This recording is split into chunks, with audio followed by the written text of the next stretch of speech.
Hello everyone, मेरा नाम सहर। अस्सलाम वालेकुम, मेरा बिशरा। आप सबका बहुत ज्यादा स्वागत है हमारे चैनल पर एक दो फिर से। जिसने चैनल को सब्सक्राइब किया बहुत ज्यादा शुक्रिया। आज भाई हम वीडियो लेकर आए गए हैं नाजिया इलाही की एक और वीडियो लेकर आए हैं जिसमें वो उनका इंटरव्यू है और वो क्या जवाब देती हैं अवैसी को, वो देखेंगे इस वीडियो में। प्लीज वीडियो का अंत तक देखिएगा, इंडिया की बहादुर लड़की का जवाब सुनने वाला होगा। प्लीज वीडियो को देखिएगा अंत तक, चैनल को कर लीजिएगा सब्सक्राइब। देखते हैं आज वीडियो चला। आज नाजिया ने अवैसी की बात मानी होती तो सुप्रीम कोर्ट नहीं जा रही होती। आज नाजिया ने अवैसी की बात मानी होती तो नाजिया यहाँ पर नहीं खड़ी होती। नाजिया हिजाब पहन करके या तो हलाला हो रहा होता, या तो निकाह मुत्ता हो रहा होता, या तो चार शादी में एक बीवी मैं होती, और या तो बच्चा पैदा करने की मशीन बनी हुई होती। फितरा और ज़कात के नाम पर जितना पैसा भारत के मुसलमान धर्म के ठेकेदारों ने जमा किया है, आप कल्पना भी नहीं कर सकते हैं, आप सोच भी नहीं सकते हैं। आपकी उम्मीद से बाहर है। ये हलाला सर्टिफिकेशन क्या है? ये काला धंधा है। ये वक्फ बोर्ड क्या है? ये लैंड माफिया है। वक्फ बोर्ड पे जितनी प्रॉपर्टी है ना, ये किसकी प्रॉपर्टी है? किसकी? अब सरकार की प्रॉपर्टी है। आप बैठने वाले कौन होते हैं? धर्मों के आधार पर गांधी जी के गोद में बैठ करके जिन्ना और नेहरू ने बांट लिया था। ठीक है, सोचना पड़ेगा 2024 में सनातनियों को कि उस बार तो 2 थे हिस्सेदार और देश बटा 2। ठीक है, इस बार 28 है। राम मंदिर जो है ना, वो किसी के बाप के पैसे से नहीं बन रहा है या किसी सरकार के पैसे से नहीं बन रहा है। ठीक है, आप जैसे सनातनी और ये रोड पर चलने वाले सनातनी और इस भारत के तमाम सनातनियों ने अपना खून भी दिया है और अपने मेहनत की कमाई का पैसा भी दिया है और उसी से बना है। और बाकी मंदिरों की तरह अयोध्या में जो राम मंदिर बनी है, वो भी बहुत सारे गुरुकुल, बहुत सारे आश्रम और बहुत सारे हॉस्पिटल वो भी चलाएगा। अब आप सोचो ना कि 2022 और 23 में उत्तर प्रदेश का जो इकोनॉमी बूस्ट हुआ है, वो पहले कभी नहीं बूस्ट हुआ था। पहले कभी भी नहीं बूस्ट हुआ। 3.5 करोड़ टूरिस्ट वहां गए हैं। इसकी कल्पना जाहिल लोग नहीं कर सकता। और तेजस्वी यादव को अगर इतना ही अच्छा लग रहा है, इतना ही यादव परिवार अच्छा लगता है, यादव कास्ट अच्छा लगता है, तो क्रिश्चियन से शादी क्यों किया है? काहे किया है क्रिश्चियन से शादी? ये तो अजीब तमाशा है। इमाम बुखारी का बेटा करेगा हिंदू से शादी, लालू प्रसाद का बेटा करेगा क्रिश्चियन से शादी, और आप लोगों को सिखाएगा कि नहीं आप वो हैं, आप वो हैं। ये सब बहकावे में आना नहीं है, किसी भी हाल में नहीं आना है। ये लगातार जो है, जो 80% की आबादी हिंदू आबादी है, उनकी आस्था पे हमेशा चोट क्यों होता है? हमेशा सवाल जो है मंदिरों को लेकर ही क्यों पूछे जाते हैं?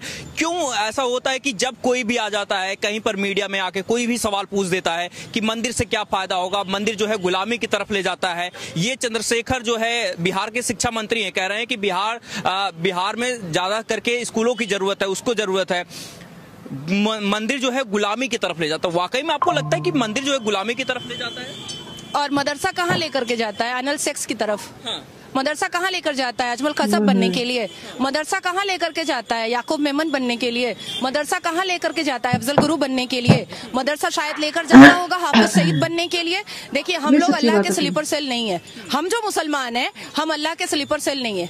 हम नहीं वो आतंकी हरकतें हम नहीं कर सकते हैं जो ये लोग अपने अपने भाषणबाजी में कर रहे हैं। आज अवैसी को चुन लीजिए, मुसलमान जाकर के झांक कर देखे, बुखारी को झांक करके देखे या मदनी को झांक करके देखे। जो पैसा, जो दौलत, जो धन उन लोगों ने जमा कर लिया है, जो मुसलमान थरके आजम और जाहिले आजम बन करके घूम रहे हैं, क्या उनके पास भी वो धन दौलत है? बिल्कुल नहीं है। मुसलमानों को भड़काने का काम कर रहे हैं, मुसलमानों को बहकाने का काम कर रहे हैं, मुसलमानों को इम्प्रूवमेंट और डेवलपमेंट से हमेशा दूर किया है। ऐसे धर्म के ठेकेदारों ने हमेशा दूर किया है। आज नाजिया ने अवैसी की बात मानी होती तो सुप्रीम कोर्ट नहीं जा रही होती। आज नाजिया ने अवैसी की बात मानी होती तो नाजिया यहाँ पर नहीं खड़ी होती। नाजिया हिजाब पहन करके या तो हलाला हो रहा होता, या तो निकाह मुत्ता हो रहा होता, या तो चार शादी में एक बीवी मैं होती, और या तो बच्चा पैदा करने की मशीन बनी हुई होती। इसलिए ऐसे लोग जो अपने पॉकेट को भरने के लिए मुसलमानों का इस्तेमाल करते हैं, अब वो मुसलमान भी ऐसे बहुत निकल गए हैं जो जाग चुके हैं, और वो मुसलमान भी धूमधाम से दिवाली से बढ़कर दिवाली मनाएंगे, दिवाली से बढ़कर दिवाली मनाएंगे। अगर इस्लाम की किताब 35 सूरे में के अंदर से 30 सूरे में जिहाद बताती है, तो मुझे लगता है कि मॉडिफिकेशन जरूरी है। जब तौरात, जबूर, इंजील, बाइबल, कुरान आया, 4 बार मॉडिफाई हुआ, तो एक बार और मॉडिफाई होने में कोई दिक्कत नहीं है। मुझे नहीं लगता है कि कोई दिक्कत है। आपसे ये सवाल है कि क्योंकि कई मुस्लिम महिलाएं, बच्चियां भी जो है राम मंदिर पैदल यात्रा कर रही हैं, मुंबई से अयोध्या, दिल्ली से जो है शबनम एक लड़की है वो यात्रा पैदल कर रही है, इतनी आस्था है, लेकिन जो है मौलाना जो है बहुत इस चीज से बौखला गए हैं। वो कह रहे हैं ऐसी यात्रा की जरूरत नहीं है, बाबरी मस्जिद को जो है वहां पर विध्वंस करके राम मंदिर बनाया जा रहा है, हमारी दिलों में जो है बाबरी मस्जिद ही रहेगा। इतनी तकलीफ क्यों है इन लोगों को? जो बच्चियां जा रही हैं राम प्रभु के प्रति आस्था जो है अगर दिखा रही तो गलत क्या है? देखिए, मेरे तो कण कण में राम जी हैं जी। मेरे तो मन में भी राम जी हैं।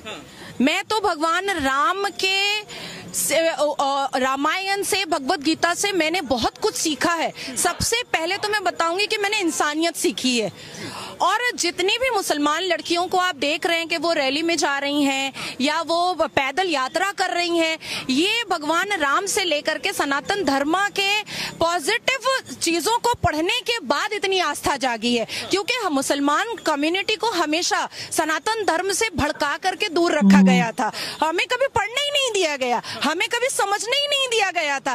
अब जब हम खुद पढ़ रहे हैं, खुद समझ रहे हैं, तब समझ में आ रहा है कि भाई इस्लाम तो गला रेतने की बात कर रहा है, भाई इस्लाम तो औरतों को लौंडियां और बांदिया बोल रहा है, भाई इस्लाम तो 4 शादी की बात कर रहा है, भाई इस्लाम तो 6 साल की बच्चे से निकाह पढ़ने की बात कर रहा है, भाई इस्लाम तो लूटने और पाटने की बात कर रहा है। लेकिन ये जो किताब मैंने अपने हाथ में ली हुई है, भगवत गीता, इसमें मानवता की बात है भैया, इसमें माफी की बात है भैया। तो इसलिए ये जो हमने पढ़ा है ना, यही हमें यात्रा करने पर मजबूर कर दिया है, बिल्कुल मजबूर कर दिया है। ये चीजें कई लोगों को पच नहीं रही हैं, जो ओवैसी जैसे नेता। पचेगी बेटा, कैसे पचेगी? बाजार बंद हो जाएगा, अब इन मुल्लों को ना एडुकेशन लेना पड़ेगा, नौकरी का लाइन लगाना पड़ेगा, धक्के खाने पड़ेंगे। ये जो चंदा फितरा ज़कात पे जो रेंज रोवर इमाम बुखारी खरीदे हैं, वो कैसे आएगा? क्या है इमाम बुखारी? क्या शिक्षा है उसकी? कहाँ काम करता है? कौन सी नौकरी करता है इमाम बुखारी? कोई नौकरी नहीं करता है। उसका बेटा कौन सी नौकरी करता है इमाम बुखारी का? कोई नौकरी नहीं करता। फिर इतना पैसा कहाँ से आया? कहाँ से आया? हम जैसे मुसलमानों को बेवकूफ बना करके आया। फितरा और ज़कात के नाम पर जितना पैसा भारत के मुसलमान धर्म के ठेकेदारों ने जमा किया है, आप कल्पना भी नहीं कर सकते हैं, आप सोच भी नहीं सकते हैं, आपकी उम्मीद से बाहर है। ये हलाला सर्टिफिकेशन क्या है? ये काला धंधा है। ये वक्फ बोर्ड क्या है? ये लैंड माफिया है। वक्फ बोर्ड पे जितनी प्रॉपर्टी है ना, ये किसकी प्रॉपर्टी है? किसकी? अब सरकार की प्रॉपर्टी है। आप बैठने वाले कौन होते हैं? धर्मों के आधार पर गांधी जी के गोद में बैठ करके जिन्ना और नेहरू ने बांट लिया था। ठीक है, सोचना पड़ेगा 2024 में सनातनियों को कि उस बार तो 2 थे हिस्सेदार और देश बटा 2। ठीक है, इस बार 28 हैं। 28 माथा के रावण है एक साथ।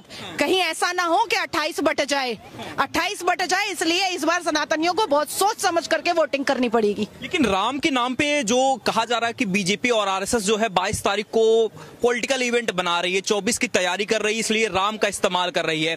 तो राम किसके हैं? क्योंकि जो पॉलिटिकल पार्टियां हैं, अपोजिट जो पार्टियां, वो कह रहे हैं कि राम सबके हैं, बस बीजेपी उस पर कब्जा करना चाह रही है। कांग्रेस के कई सारे नेता ये कह रहे हैं कि राम पर बीजेपी कब्जा करना। पहले तो मैं आपको बता दूं कि जहां भगवान राम है वहां रावण तो होगा। ठीक है, अब रावण किस रूप में होगा ये हमें ढूंढना होगा। रावण का वध भी होता है 24 के इलेक्शन में, आप देख लेना। अभी तो 400 से 40 हुए हैं, 40 से 20 ना हो जाए, मुझे इस चीज का अंदेशा लग रहा है। अब आती है बात कि भगवान राम जो है ना, वो सबके हैं, पशु पक्षी के भी हैं, जो जानवर रोड पे चल रहा है ना उसके भी हैं, हमारे भी हैं, आपके भी हैं, हम सबके हैं। और इनको बांट करके टीआरपी, भगवान राम के नाम पर टीआरपी हमारे मोदी जी तो नहीं ले रहे, हमारे मोदी जी तो नहीं लिया। ये तो कांग्रेस और बाकी विपक्षी दल ही बार बार कभी कभी गालियां देकर बोल रहा, टीआरपी ले रहा है, कभी उल्टा बोल करके टीआरपी बोल रहा है, कभी कभी मलाइंग करके टीआरपी ले रहा है, यही करके ले रहा है। और तीसरी बात मैं बता देना चाहती हूँ कि प्रभु राम के आने के लिए जो संघर्ष मोदी जी ने किया है, 1993 से लेकर के जो संघर्ष मोदी जी ने किया है, वो किसी से छुपा हुआ नहीं है, किसी से भी छुपा हुआ नहीं है। मैं मानती हूँ कि बहुत बहुत खून बहे हैं, मैं मानती हूँ कि बहुत प्रार्थनाएं हुई हैं, मैं मानती हूँ कि बहुत लोगों ने आस्था रखी थी, लेकिन संघर्ष पर और अपनी बात पर खरे अगर कोई व्यक्ति उतरा है इस धरती पर, इस राष्ट्र। ये तो गाइस, ये थी आज की वीडियो। तो यार नाजिया इलाही सच्ची में इतनी सच्ची और खरी बातें वो करती हैं। उन्होंने बोला है कि राम जी के मतलब जो मंदिर है ना उसके उद्घाटन के लिए बहुत ज्यादा जाने तो दी गई हैं, लेकिन इसके लिए हिम्मत सिर्फ मोदी जी ने ही किया। उन्होंने जो बोला वो करके भी दिखाया। ये नहीं है कि भाई आए हमारे सियासतदान अभी बोल रहे हैं कि यार अभी मैं आज ही न्यूज सुन रही थी, वो बोल रहे थे कि हम ये कर देंगे, हम वो कर देंगे, हम इस तरह से करेंगे, हम उस तरह से, हम हॉस्पिटल बनाएंगे, रोड बनाएंगे। लेकिन जब उनका मतलब उनको वोट दे के ले आते हो ना तो वो कुछ भी नहीं करते। फिर वो मम्मी वो भूल जाते हैं कि हमने कोई वादा भी किया था आवाम के साथ। लेकिन मोदी जी ने यही चीज ना इंस्पायर मुझे करती है खास तौर पे कि जो भी बात वो करते हैं काम तो करते हैं ना, वो जो करते हैं करके दिखाया है। उन्होंने बोला था कि जो गरीब लोग हैं ना, जैसे कि जिनके पास घर नहीं है, जो झोंपड़ियों में रहते हैं, उनको ना जगह दी, वहां पे घर बना के दिए हैं। आपको मैं किसी दिन वीडियो दिखाऊंगी। उन्होंने 3-3, 4-4 मरले के छोटे छोटे घर, एक पूरा मतलब होते नहीं है बिल्डिंग पूरी बनाई हुई है जिसमें सभी लोगों को फ्री में घर दे के उनके नाम किए हुए हैं। हमारे जहाँ पे इमरान खान भी तो आया था ना, उसने भी बोला था ना कि मैं जो जिनके पास घर नहीं है मैं उनको घर दूंगा, जो नाम लिखवाएंगे। क्या किया उसने? कुछ भी नहीं किया। लेकिन मोदी जी ने तो बहुत ज्यादा कुछ किया। और अवैसी जैसे लोग, जैसे कि वहां पे ओवैसी है और राहुल गांधी है, यहाँ पे पाकिस्तान में बात की जाए तो इमरान खान और दूसरी पार्टियां सभी मिलकर आपस में लगी हुई हैं। तो यार मैं तो ये बोलना चाहती हूँ कि आप सब समझदार हैं कि अभी आपको वोट किसको देना है, क्योंकि आप समझ से अपनी समझ बूझ को और एक जायजा पूरा लें कि 5-10 साल में आपकी कंट्री पहले कहाँ थी और अब कहाँ आई है। इस चीज के बिना पर आप वोट अपना यूज करें, क्योंकि आपका एक एक वोट जो होता है ना बहुत ज्यादा इंपॉर्टेंट होता है। हमारे कंट्री में तो वो बोलते हैं कि जमहूरियत, जैसे कि आप सभी हमें बोलते हैं कि आपने तो आजादी देखी नहीं है, आपके कंट्री में तो जमहूरियत है ही नहीं। आपकी सिलेक्टेड गवर्नमेंट आती है, आप जिसको सिलेक्ट करते हैं वो गवर्नमेंट नहीं आती। तो भाई जो हम लेकिन आपके कंट्री में तो भाई जो गवर्नमेंट आप सिलेक्ट करते हैं वही आती है। तो आप अपना वोट सोच समझ के दीजिएगा, क्योंकि आप पढ़ी लिखी अवाम। मैंने देखा है कि इंडिया में बहुत ज्यादा लोग पढ़े लिखे हैं, समझदार, बोझ वाले हैं। सही बात है। जो बंदा पढ़ा लिखा होता है ना उसको तो पता होता है कि मुझे किसको वोट देना है। जो नहीं पढ़ा लिखा उसको भी आप बताएं कि क्या सही है क्या गलत है। अगर आप उसको एक सवाल पूछेंगे ना, मैंने एक इंटरव्यू ही देखा था, एक बंदा था तो उससे ना एक वो बोला था कि मैं ना पीएम मोदी को वोट नहीं दूंगा, मैं राहुल गांधी। तो वो न्यूज रिपोर्टर ने पूछा कि क्यों आप उसको, वो बोला इसकी मुझे रीजन नहीं पता। लेकिन मैं मतलब रीजन नहीं पता, क्यों नहीं पता आपको रीजन? आप ना उनको वोट देने की वजह बताए ना, जो पीएम मोदी है उनको ना वोट देने की वजह। उन्होंने जैसे कि बोला कि उनको टीआरपी की कोई जरूरत नहीं है, वो जो वो कर रहे हैं वो पूरी दुनिया को दिख रहा है कि अभी उन्होंने क्या क्या काम किए हैं।